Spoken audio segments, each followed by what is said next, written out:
Assalamualaikum warahmatullahi wabarakatuh. Kenalkan, nama saya Ahmad Sihabillah dari kelompok 4 akan menjelaskan tahapan-tahapan penulisan source code pada materi learning. Oke, di sini saya sudah membuka aplikasi Visual Studio Code-nya. Hal pertama yang perlu dilakukan adalah membuka folder yang berisi source code materi learning-nya.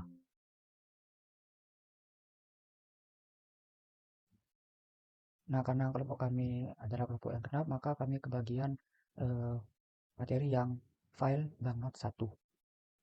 Oke, di sini untuk source code pada banknote 1 ini ada 8 tahapan penulisan, di mana tahap pertama adalah mengimport modul. Jadi ada beberapa modul yang perlu diimport seperti CSV, random, dan juga library scikit-learn. Nah, di library scikit-learn ini ada beberapa model seperti FPM, Perceptron, dan lain sebagainya. Nah, tahap kedua adalah memilih model pembelajaran yang akan digunakan. Di sini ada 4 model ya. Lalu saya memilih model yang Connectworks Classifier aja. Tahap ketiga adalah membaca data dari file eksternal dan menyimpannya dalam sebuah variabel.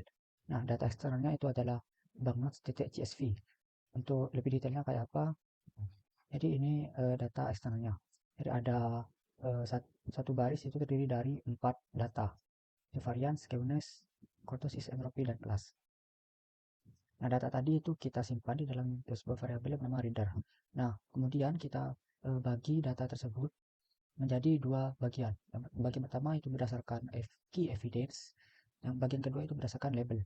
Nah, evidence ini datanya itu dari indeks ke 0 yaitu ini sampai indeks ke 3. Jadi ada 4 data. Lalu untuk yang label itu nilainya ada dua, yaitu authentic atau counterfeit. Authentic itu berlaku nilainya pada label jika data pada kelas ini adalah 0.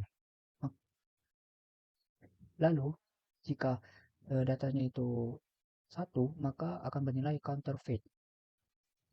Nah, selanjutnya pada tahap keempat adalah mengumpulkan data berdasarkan pengujian dan pelatihan. Jadi pada list data ini kita bagi berdasarkan evidence dan label agar lebih mudah dalam mengakses datanya. Selanjutnya yaitu membagi berdasarkan pengujian dan pelatihan.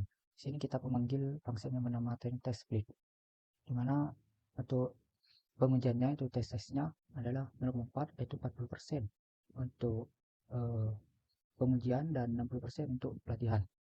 Tahap 5 adalah melatih model dengan data pelatihan. Jadi model pembelajaran yang sudah kita pilih tadi yaitu Connectworks Classifier kita latih.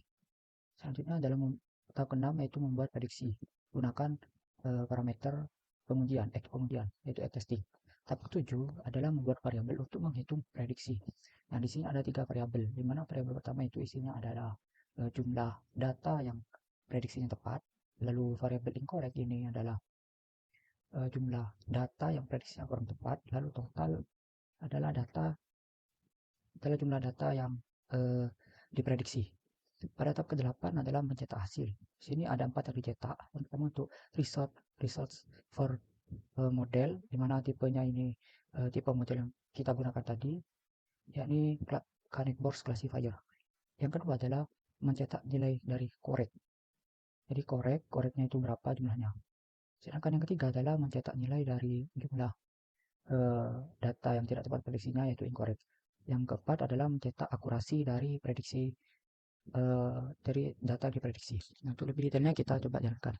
Nah, sebelum menjalankan kode ini kita perlu menginstal terlebih dahulu library scikit-learn-nya. Nah, kita ketik pip install scikit-learn lalu enter. Nah, di sini sudah terinstall. Untuk menjalankan kode ini kita klik pada tombol segitiga di sini.